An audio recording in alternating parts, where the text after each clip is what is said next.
iangat nyo naman yung level na presidente. Ultimo calamity loan ng SSS. Ang presidente nag-aanunsyo. Hindi ba? Lahat ng ating mga kababayan na SSS member, meron akong magandang balita. Simula itong Disyembre na ito, ay makakapagbigay na ang SSS na tinatawag na emergency loan. Hindi ako magtataka, Direk Joey, na bukas makalawa, kapag wala na ho kayong i-anunsyo, pati po resulta ng loto. Hindi, ikaw naman. Ang Ang sabihin ng presidente, Oo, paano? Apo, mga kababayan ko, ako po'y nagagalak. May anunsyo ngayon, ang winning combination. Host. O, hawakan po yung mga ticket nyo. Oo. Okay, ito po ha. Ang Oo. unang letra, 3. Pati bingo. Pangalawang letra, 24. Pangatlong numero, 36. 8. 5. Oo. Sa mga hindi po nanalo ngayon, better luck next time. Baka mag-weather update pa yan. Magulat kayo. Yung susunod na bagyo. Oh, hintayin mo. Baka pati yung walang pasok sa gobyerno, siya na mag-anunsyo. Hindi ako magugulat, di ba? Ewan ko po, sorry po Baka nanonood ngayon sa atin si Presidente. Sir, with all due respect, nung panahon ni Gloria Arroyo na nanganganib, parang I think this is unprecedented na ultimo calamity loan ng SSS. Ang Presidente nag-aanunsyo. Hindi ba? Dahil nga po sa pinakamalaking iskandalong ito sa ating bansa, huwag nating kaligtaan mga kapatid. Ano po ang usapin po ng korupsyon na dapat po talagang matigil na, hindi man po lubusang matigil, mabawas-bawasan po ang pagiging ganid ng marami pong mandarambong sa ating pong gobyerno. Sorry po at pasintabi po sa mga mandarambong. Oo, tulog pa naman sila.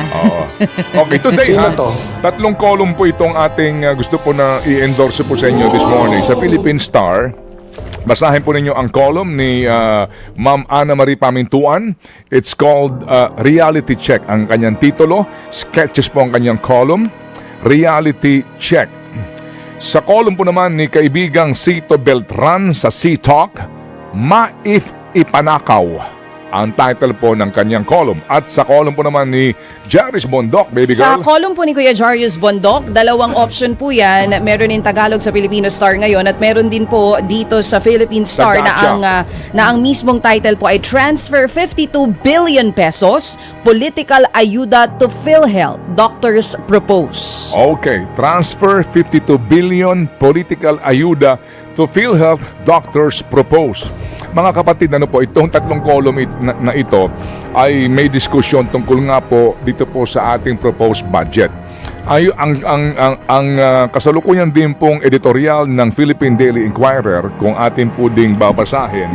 Opo, kasi alam niyo ho, maganda pong maunawaan natin to sa punto ng sinasabi na sorry po pero sa sinasabi na meron nga ako napakinggan na graft-free budget. Pinakamalinis na budget in history. Na budget, walang pork barrel. Naman. Okay, ngayon po ang editorial ng The Philippine Daily Inquirer ay just another form of pork. Kapatid. Okay? Sige, so mamaya po meron tayong diskusyon tungkol dito para lang ho natin mailatag po ito sa punto ng, again, pananaw po ng mga kababayan natin na nag-aanalisa po sa isyong ito na hindi ho tayo agad din dapat magpapadala sa mga ipinapangako na naman nila at sinasabi po nila. Ano ho ang dahilan natin? Anong katwiran natin? Basically po, it's about trust. Trust, di ba?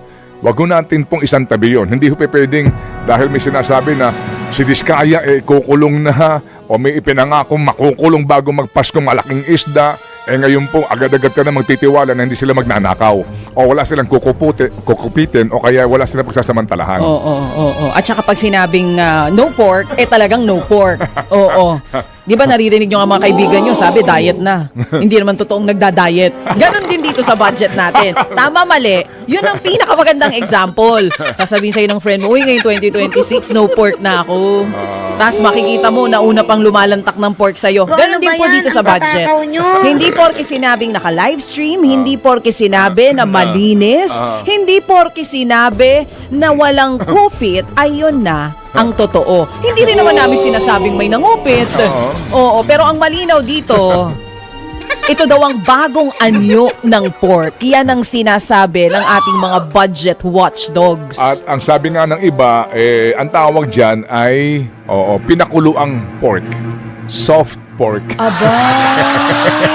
Diba kapag sobrang tigas ng Ilang karne, kilo yan? pakukuluan mo. Ilang kilong soft pork ito?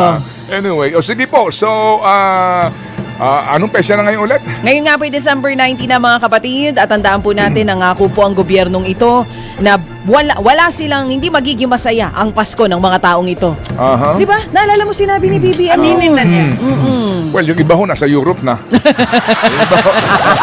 yung iba po. Nakalabas na nga ng bansa yung iba. Yung iba nga po mga kapatid na hindi po. Anyway, so,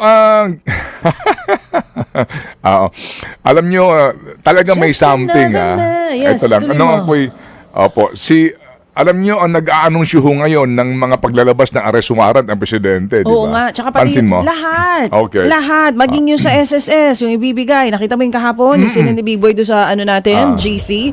Yung ko, calamity loan. Oo, alam mo, kinakabahan na ako. Bakit? Parang gusto maging reporter ng Pangulong Marcos Jr. Yung trabaho dapat Alam natin mo, siya nang gumagawa eh. Direk Bakit Joey, siya pa ang Meron nag-aanunsyo? akong nakaugnayang Yung kahapon. masaya. Ang sabi ito ho, with all due respect, baka nanonood ngayon sa atin si Presidente. Sir, with all due respect, nung panahon ni Gloria Arroyo na nanganganib, parang, I think this is unprecedented na ultimo calamity loan ng SSS. Ang Presidente nag-aanunsyo. Hindi ba? Parang, sabi nga, is this unprecedented or unpresidential? So ano pang next yung i-aanunsyo? GSIS loan o pag-ibig loan? Ako hindi ako magtataka. Ewan ko lang kung sino hong mga nag-iisip ito ng mga bright boys Medyo iangat nyo naman yung level na presidente. Di ba calamity loan? Ewan ko lang baka naman kayo po. Kasi ako hindi ako magtataka, Direk Joey na bukas makalawa kapag wala na ho kayong i-anunsyo, pati po resulta ng loto. Hindi, ikaw naman.